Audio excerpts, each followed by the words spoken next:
വർഷങ്ങളോളം ഉറക്കമൊഴിച്ച് പഠിച്ചു. പഠിക്കാൻ പണത്തിനു വേണ്ടി പിന്നെയും കൂലിപ്പണിക്ക് പോയൊരു ചെറുപ്പക്കാരൻ എക്സൈസ് റാങ്ക് ലിസ്റ്റിലെ 77-ാം പട്ടികയിൽ വന്നിരുന്നു. 77-ാം റാങ്കുകാരനായി. മെയിൻ ലിസ്റ്റിലെ 77-ാം റാങ്കുകാരനായി വന്ന ചെറുപ്പക്കാരൻ ആദ്യം അന്വേഷിച്ചത് കഴിഞ്ഞ റാങ്ക് ലിസ്റ്റിൽ നിന്ന് എത്ര ചെറുപ്പക്കാർക്ക് തൊഴിൽ കിട്ടിയിട്ടുണ്ടെന്നുള്ളതാണ്. 145-ലധികം ആളുകളെ മെയിൻ ലിസ്റ്റിൽ നിന്ന് അക്കമഡേറ്റ് ചെയ്തിട്ടുണ്ട് എന്ന് അറിയുന്ന ചെറുപ്പക്കാരൻ ഉറച്ചു വിശ്വസിച്ചു താൻ ഒരു സർക്കാർ ജോലിക്കാരനാവും, എന്റെ കുടുംബത്തിന്റെ ബാധ്യതകൾ ഏറ്റെടുക്കാൻ കഴിയും, എന്റെ കുടുംബത്തിന്റെ നെടുന്തൂണാവാൻ കഴിയുമെന്ന് ഉറച്ചു വിശ്വസിച്ചു. ആ ചുറ്റുപാടിലുള്ള ആളുകൾ, ചെറുപ്പക്കാർ, കുടുംബാംഗങ്ങൾ, ക്ലബിലെ സഹപ്രവർത്തകർ അവരെല്ലാവരും അനുമോദനങ്ങളായി വീടുകളിലെത്തി. ആ വീടിന്റെ ചുറ്റുവട്ടത്ത് അവർ ഫ്ലക്സ് വെച്ചു. നമ്മുടെ നാട്ടിൽ നിന്ന് സർക്കാർ ജോലിയിലേക്ക് സിവിൽ എക്സൈസ് ഓഫീസറായി നിയമിതനാവാൻ പോകുന്ന പ്രിയപ്പെട്ട ആ നാടിന്റെ ചെറുപ്പക്കാരൻ അഭിവാദ്യങ്ങൾ അറിയിച്ച് അവിടെ ഫ്ലക്സ് വെച്ചു. മറ്റൊരു റാങ്ക് ലിസ്റ്റും നിലവിലില്ലാഞ്ഞിട്ടും ആ റാങ്ക് ലിസ്റ്റിലെ പ്രൊമോഷന്റെ കാരണങ്ങൾ കൊണ്ട് തന്നെ സമയത്ത് പ്രൊമോഷൻ കൊടുക്കാത്തതിന്റെ പേരിൽ മാത്രം ഈ ചെറുപ്പക്കാരൻ ഉൾപ്പെടെ തൊഴിൽ നിഷേധിക്കപ്പെട്ടിരിക്കുകയാണെന്ന് ഉറപ്പായിട്ടും അറിഞ്ഞിട്ടും ഒന്നോ രണ്ടോ പേർക്കെങ്കിലും തൊഴിൽ കൂടുതൽ കിട്ടിയിരുന്നെങ്കിൽ ആ പട്ടികയിൽ ആ ചെറുപ്പക്കാരൻ വരുമായിരുന്നു എന്ന് ഉറച്ച ബോധ്യം സർക്കാരിനും ബന്ധപ്പെട്ടവർക്കും എല്ലാവർക്കും ഉണ്ടായിട്ടും, ഞാൻ ആവർത്തിക്കുന്നു, വേറൊരു റാങ്ക് ലിസ്റ്റ് നിലവിലില്ലാഞ്ഞിട്ടും ആ റാങ്ക് ലിസ്റ്റിന്റെ കാലാവധിയിൽ അതിന് അവസാനം കുറിക്കണമെന്ന ചിലരുടെ പിടിവാശി മൂലം കാരക്കോണത്തെ അനുവന്ന ചെറുപ്പക്കാരൻ ഇനി ചിരിച്ചഭിനയിക്കാൻ വയ്യ മറ്റുള്ളവരുടെ മുമ്പിൽ എന്ന് പറഞ്ഞൊരു കുറിപ്പെഴുതി ആത്മഹത്യ ചെയ്തിട്ടുണ്ടെങ്കിൽ അതിനേക്കാൾ വലിയ കരണത്തടിയൊന്നും ഈ സംവിധാനത്തിന് ഈ കേരളത്തിലെ ചെറുപ്പക്കാർ ഇതിനു മുമ്പ് നൽകിയിട്ടില്ല എന്നുള്ളത് നിങ്ങൾ ഓർക്കണം. ആ ചെറുപ്പക്കാരന്റെ ആത്മാവിന് മുമ്പിൽ ആദരാഞ്ജലികൾ അർപ്പിക്കുകയാണ് സാർ. യോഗ്യതയില്ലാഞ്ഞിട്ടല്ല, PSC എഴുതാഞ്ഞിട്ടല്ല, പഠിക്കാഞ്ഞിട്ടല്ല, ജയിക്കാഞ്ഞിട്ടല്ല, റാങ്ക് ലിസ്റ്റിൽ വരാഞ്ഞിട്ടല്ല, പക്ഷെ ചിലരുടെ പിടിവാശി മൂലം ഒരു ചെറുപ്പക്കാരന്റെ ജീവൻ നഷ്ടപ്പെടുത്തിയിട്ട് എന്താണ് ഈ ഗവൺമെന്റിന്റെ അതിലുള്ള സമീപനമെന്ന് ഇന്ന് ബഹുമാനപ്പെട്ട മുഖ്യമന്ത്രിയുടെ മറുപടിയിലും നമ്മൾ കേട്ടു. സാർ, ഇത് ചർച്ച ചെയ്യേണ്ട എന്നാണ് കേരളത്തിന്റെ മുഖ്യമന്ത്രി പറയുന്നത്. ഈ നാട്ടിലെ ചെറുപ്പക്കാരുടെ പ്രശ്നങ്ങൾ ഈ സഭയിൽ അല്പസമയം നിർത്തിയിട്ടൊന്ന് ചർച്ച ചെയ്യാൻ ഈ ഗവൺമെന്റ് തയ്യാറല്ലെങ്കിൽ സാർ, ആയിരക്കണക്കിന് ലക്ഷക്കണക്കിന് യോഗ്യതയുള്ള ചെറുപ്പക്കാരോട് ഈ സഭ കാണിക്കുന്ന ഏറ്റവും വലിയ അനീതിയായിരിക്കും. ഈ നാടിന്റെ ഭാവി തലമുറയെ സംബന്ധിച്ച് ഒരാശങ്കയുമില്ലാത്ത ഒരു പറ്റം ആളുകളായി ഈ സഭയിലിരിക്കുന്നവരെ മുഴുവൻ അവർ വിലയിരുത്തുന്ന തരത്തിലേക്ക് കാര്യങ്ങളെ കൊണ്ടുപോകരുത്. അവന് വേണ്ടിയല്ലാതെ മറ്റാർക്ക് വേണ്ടിയാണ് സാർ ഈ ചർച്ചകൾ നമ്മൾ സംഘടിപ്പിക്കേണ്ടത്? ഇവിടെ ഒരുപാട് മാധ്യമങ്ങൾ ഈ നിയമനങ്ങളെ സംബന്ധിച്ച് റിപ്പോർട്ടുകൾ നടത്തി. ദൃശ്യമാധ്യമങ്ങൾ, പ്രിന്റ് മീഡിയ എല്ലാവരും നടത്തി. മുഖ്യമന്ത്രി പറയുന്നു അങ്ങനെ ഒരു സംഭവമേ ഇവിടെ നടന്നിട്ടില്ല എന്നുള്ളത്. എല്ലാവരും നിരന്തരം വാർത്തകൾ കൊടുക്കേണ്ടി വന്നു. ഓരോ ദിവസവും ഉത്തരവുകൾ പുറത്തിറങ്ങിക്കൊണ്ടേയിരിക്കുകയായിരുന്നു. ഓരോ ദിവസവും യോഗ്യതയില്ലാത്ത ആളുകളെ, താൽക്കാലികക്കാരെ പല പേരിൽ സ്ഥിരപ്പെടുത്തുന്നതിന്റെ ഉത്തരവുകളുടെ ഘോഷയാത്ര ഈ കേരളം കണ്ടിട്ടും ദർശിച്ചിട്ടും യുവജന വഞ്ചനയിൽ സർവകാല റെക്കോർഡിട്ടൊരു ഗവൺമെന്റ് ഒന്നും ഉണ്ടായിട്ടില്ല എന്ന പേരിൽ കണ്ണടക്കാൻ ശ്രമിക്കുമ്പോ ഇരുട്ടിലാവുന്നത് കേരളത്തിലെ ചെറുപ്പക്കാരന്റെ ഭാവിയാണ് എന്ന് മറുപടി പറയുന്നവരും ഉത്തരവാദിത്തപ്പെട്ട ആളുകളും ഓർമ്മിക്കണമെന്ന് ഞാൻ വിനീതമായി ഓർമ്മപ്പെടുത്തുന്നു. സാർ, ഏഷ്യാനെറ്റിന്റെ ഒരു പരമ്പരയിൽ ഒരു ചെറിയ ബൈറ്റ് കാണാനിടയായി. ആലപ്പുഴ ജില്ലയിൽ നിന്നുള്ള ധന്യ, അതുപോലെ തന്നെ എറണാകുളം ജില്ലയിൽ നിന്നുള്ള സൗമ്യ, 2 റാങ്ക് ലിസ്റ്റിൽ ഉൾപ്പെട്ട 2 പെൺകുട്ടികൾ. അവർ രണ്ടുപേരും പറയുന്നത് ഞങ്ങൾ 1ാം റാങ്കുകാരായിരുന്നു എന്നുള്ളത്. സാർ, HSAയിലെ 1ാം റാങ്കുകാരായിട്ട് അവർ തെരഞ്ഞെടുക്കപ്പെട്ടു. രണ്ടുപേരും ഒരു PSC പരീക്ഷയിൽ 1ാം റാങ്ക് കിട്ടുമ്പോൾ മിനിമം പ്രതീക്ഷിക്കുന്നത് ആ ജോലിയിലേക്ക് തങ്ങൾ തെരഞ്ഞെടുക്കപ്പെടുമെന്നുള്ള ഉറപ്പാണെങ്കിൽ സാങ്കേതികത്വത്തിന്റെ പേര് പറഞ്ഞ് നിയമനങ്ങൾ നടത്താതെ, സമയബന്ധിതമായി ഇടപെടാതെ, ഒഴിവുകൾ റിപ്പോർട്ട് ചെയ്യാതെ ആ ചെറുപ്പക്കാർക്ക് 1ാം റാങ്കുകാർക്ക് പോലും തൊഴിൽ കൊടുക്കാതെ അവരെ മാറ്റി നിർത്തുന്ന ഒരു ഗവൺമെന്റിന്റെ പ്രതിനിധികളാണ് ഇവിടെ ഇത്തരത്തിലൊന്നും സംഭവിച്ചിട്ടില്ല എന്ന് പറയുന്നത്. സാർ, LDC റാങ്ക് ലിസ്റ്റിലെ പാവങ്ങൾ എത്ര പേരാണ് ഈ MLA-മാരെ മുഴുവൻ അവരവരുടെ ഓഫീസുകളിലും വീടുകളിലും വന്ന് കണ്ടുകൊണ്ടിരിക്കുന്നത്?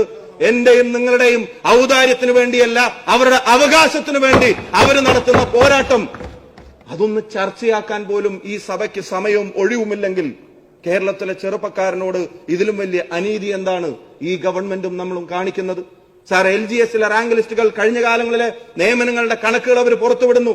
സാർ, പോലീസ് ലിസ്റ്റിലെ ചെറുപ്പക്കാരൻ ഈ നാട്ടിലെ PSC ഉണ്ടായതിൽ വെച്ച് ഇന്നേ വരെയുള്ള മുഴുവൻ ആക്ഷേപങ്ങളും പരിശോധിക്കുമ്പോൾ കേരളത്തിലെ പബ്ലിക് സർവീസ് കമ്മീഷനെ വെറും പാർട്ടി സർവീസ് കമ്മീഷനായി അധപ്പതിപ്പിച്ച് ആ പോലീസ് റാങ്ക് ലിസ്റ്റ് മുഴുവൻ അട്ടിമറിച്ച് പരീക്ഷയിൽ ക്രമക്കേട് നടത്തി സ്വന്തം സഹപാഠിയുടെ നെഞ്ചിൽ കത്തി കുത്തിയിറക്കുന്നവനെ 1ഉം 2ഉം റാങ്കിലേക്ക് പ്രതിഷ്ഠിക്കുന്ന നാണംകെട്ട നാടകം ഈ കേരളത്തിന്റെ മണ്ണിൽ നടന്നതിന്റെ പേരിൽ കാലാവധി നഷ്ടപ്പെട്ടു പോയ ഒരു ലിസ്റ്റിലെ ചെറുപ്പക്കാരൻ തങ്ങൾക്ക് ജോലി ലഭിക്കണമെന്നുള്ള നിരന്തര ആവശ്യത്തെ പിൻകാലുകൊണ്ട് തൊഴിച്ചവർ പിൻവാതിലല്ലാതെ മുൻവാതിലുകൾ കേരളത്തിന്റെ ചെറുപ്പക്കാരന് മുമ്പിൽ തുറന്നു കൊടുത്തിട്ടില്ല എന്നുള്ളത് മുഖ്യമന്ത്രി എത്ര നിഷേധിച്ചാലും അതൊരു വസ്തുതയാണ് എന്നുള്ളത് കണക്കുകൾ പറയുന്നുണ്ട്.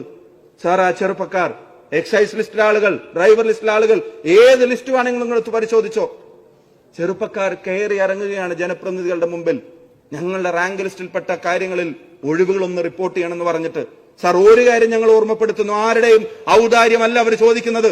AKG സെന്ററിലേക്ക് നിയമനം നടത്തുന്നത് പോലെ സർക്കാർ സർവീസിലേക്ക് നിയമനം നടത്താൻ പാടില്ല എന്നാണ് അവർ പറയുന്നത്.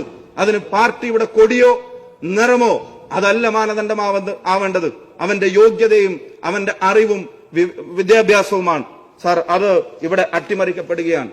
എന്നാൽ ഇത് 1ാം റാങ്കുകാർക്ക് ഇല്ലാത്ത ജോലി, ഈ ചെറുപ്പക്കാർക്ക് റാങ്ക് ലിസ്റ്റിൽ പട്ടികയിൽ വന്നില്ലാത്ത ആളുകൾക്കുള്ള ജോലി, അത് വേണ്ടപ്പെട്ടവർക്ക് പലർക്കും കിട്ടുന്നുണ്ട്. സാർ, കേരളത്തിലെ എല്ലാ ചെറുപ്പക്കാരുടെയും കൊച്ചാപ്പന്മാരും ചിറ്റപ്പന്മാരും ബന്ധുക്കളും മന്ത്രിമാരല്ലാത്തത് അവരുടെ കുറവാണോ? അവര് PSC പരീക്ഷ പഠിച്ചു പാസ്സായവരാണ്. സാർ, പാർട്ടി നേതാക്കന്മാരുടെ ബന്ധുക്കളാവണോ ജോലി കിട്ടണമെങ്കിൽ? സാർ, എത്ര ബന്ധു നിയമനങ്ങൾ CPM-നകത്ത് തന്നെ, പാർട്ടിക്കകത്ത് തന്നെ ചർച്ചയാവുന്ന തരത്തിൽ എത്ര ബന്ധു നിയമനങ്ങൾ ഈ ഗവൺമെന്റ് നടത്തി? സാർ, വേണ്ടപ്പെട്ടവരെ എത്രയാ നിയമിക്കുന്നത്? സാർ, നമുക്കെല്ലാവർക്കും അറിയാം, ഇവിടെ ഏറ്റവും പ്രധാനപ്പെട്ട ഒരു കാര്യം, ഈ ഗവൺമെന്റ് വന്നതിന് ശേഷം നടത്തിയ പ്രധാനപ്പെട്ട നിയമനങ്ങളിൽ ഒന്ന് നിങ്ങൾക്ക് എല്ലാവർക്കും അറിയാവുന്നത് സ്വപ്ന സുരേഷിന്റെ നിയമനമാണ്. ആളുകൾ സാധാരണ കാലിനനുസരിച്ചാണ് ചെരുപ്പിടാറുള്ളതെങ്കിൽ ചെരുപ്പിനനുസരിച്ച് കാല് മുറിക്കുന്ന രീതിയിൽ ഒരു വ്യക്തിക്ക് വേണ്ടി മുഴുവൻ നടപടിക്രമങ്ങളും അട്ടിമറിച്ച് വലിയ താല്പര്യത്തോടെ ആനയിച്ചു കൊണ്ടുവന്ന് ജോലി കൊടുക്കുമ്പോ PG പഠിച്ച അനുവിന് 1 മുഴം കയറാണെങ്കിൽ 10ാം ക്ലാസ് പാസ്സായിട്ടുണ്ടോ സംശയമുള്ള സ്വപ്ന സുരേഷിന് ചീഫ് സെക്രട്ടറിയേക്കാൾ വലിയ ആനുകൂല്യത്തോടെ ഈ ഗവൺമെന്റ് ജോലിക്കെടുത്തത് ആരുടെ കാലത്താണ് സാർ? സാർ, അങ്ങയുടെ ശമ്പളം എത്രയാണെന്ന് നമുക്കറിയാം. ബഹുമാനപ്പെട്ട മുഖ്യമന്ത്രിയുടെ ശമ്പളം എത്രയാണെന്ന് നമുക്കറിയാം. ഈ ഇരിക്കുന്ന 141 പേരോടും പറയുന്നു ഒരൊറ്റ കാര്യം, എന്റെയും നിങ്ങളുടെയും ശമ്പളത്തെക്കാൾ ഇവിടുത്തെ ഏറ്റവും പ്രധാനപ്പെട്ട ജനപ്രതിനിധികൾ ഉൾപ്പെടെയുള്ള ആളുകളെക്കാൾ അടിസ്ഥാന ശമ്പളത്തോടെയാണ് സ്വപ്ന സുരേഷിനെ ഈ ഗവൺമെന്റ് ജോലിക്ക് വെച്ചിരുന്നെന്ന് പറയുമ്പോ അനുവിന് കിട്ടാത്ത നീതി സ്വപ്ന സുരേഷിന് കൊടുക്കുമ്പോ, വേണ്ടപ്പെട്ടവർക്ക് കൊടുക്കുമ്പോ ഓർക്കുക, ഒരു മാസം അവരെ തീറ്റിപ്പോറ്റാൻ ഈ ഗവൺമെന്റ് ചെലവാക്കിയത് 3,18,000 രൂപയാണ് എന്നുള്ളത് നിങ്ങൾ ഓർക്കണം. അതിൽ കൺസൾട്ടൻസികൾക്കും വിഷൻ ടെക്കിനും PWC ഉൾപ്പെടെയുള്ള ആളുകൾക്കും 1.5 ലക്ഷം കൊടുക്കണം. സ്വപ്ന സുരേഷിന് ശമ്പളം കൊടുക്കുമ്പോ അതിന്റെ ഒരു പകുതി പേർക്ക് കൊടുക്കണം. സാർ, GST ആയിട്ട് ഒരു 48,000 രൂപ അതിൽ നിന്ന് തിരിച്ചു കിട്ടുന്നത് ഒഴിച്ചു നിർത്തിയാൽ അത് മുഴുവൻ ഈ ഗവൺമെന്റ് ചെലവഴിക്കുന്ന ആർക്ക് വേണ്ടിയാണ്? സാർ, ഇത്തരത്തിലുള്ള കാര്യങ്ങൾ, അവസ്ഥകൾ ഇത് നിരന്തരം ആവർത്തിക്കപ്പെടുന്ന സാഹചര്യമുണ്ടായിട്ടും വളരെ വളരെ പ്രയാസത്തോടെ ചെറുപ്പക്കാർ അവന്റെ വേദനകൾ പറയുമ്പോ ഒരല്പസമയം അവർക്ക് വേണ്ടി നീക്കിവെക്കാൻ എന്തേ നമുക്ക് കഴിയാതെ പോകുന്നത് എന്നുള്ളത് തീർച്ചയായിട്ടും പ്രധാനപ്പെട്ട ഒരു സംഭവം തന്നെയാണ്. സാർ, അങ്ങ് പറഞ്ഞു പിൻവാതിൽ നിയമനങ്ങളെ സംബന്ധിച്ച് ഒന്നും ഉണ്ടായിട്ടില്ല എന്ന്. ലൈബ്രറി കൌൺസിലിലേക്ക് ആളുകളെ സ്ഥിരപ്പെടുത്താൻ കഴിഞ്ഞ ഇടതുപക്ഷ ഗവൺമെന്റ് ഇറക്കിയ ഉത്തരവിനെ അത് നിയമവിരുദ്ധമാണെന്ന് ചൂണ്ടിക്കാണിച്ച് അതിനുശേഷം വന്ന UDF ഗവൺമെന്റ് റദ്ദ് ചെയ്തപ്പോ അവിടെ കേസുകൾ ആരംഭിച്ചു. സാർ, അതിനുശേഷം ഈ ഗവൺമെന്റ് വന്നു, ആ നിയമന ഉത്തരവുകൾ റദ്ദ് ചെയ്തെന്ന് മാത്രമല്ല കഴിഞ്ഞ UDF ഗവൺമെന്റ് ലൈബ്രറി കൌൺസിലിലെ നിയമനങ്ങൾ PSCക്ക് വിട്ടു. സാർ, PSCയുടെ വിശ്വാസ്യത ഏറ്റവും സംരക്ഷിച്ചു പിടിക്കാൻ ശ്രമിക്കുന്നവരാണെന്ന് അവകാശപ്പെടുന്നവരല്ലേ? സാർ, ആ PSCക്ക് വിട്ട നിയമനങ്ങൾ വീണ്ടും ആ താൽക്കാലികക്കാരെ അവരെ സ്ഥിരപ്പെടുത്താനുള്ള നീക്കം ഈ ഗവൺമെന്റ് നടത്തി. കോടതിയിൽ കേസ് പോയി. സാർ, ഒരു വിരോധാഭാസം അന്നത്തെ ഈ കൌൺസിലിൽ നിന്ന് പിരിച്ചുവിട്ട ആളുകൾക്ക് വേണ്ടി കേസ് നടത്തിയ അഡ്വക്കേറ്റ്, ആ വക്കീലിനെ ഈ ഗവൺമെന്റ് സർക്കാരിന്റെ അഡ്വക്കേറ്റ് ജനറലായി നിയമിച്ചു. സാർ, കോടതിയിൽ PSC വഴി നിയമനം നടക്കണം, യോഗ്യതയുള്ള ആളുകൾ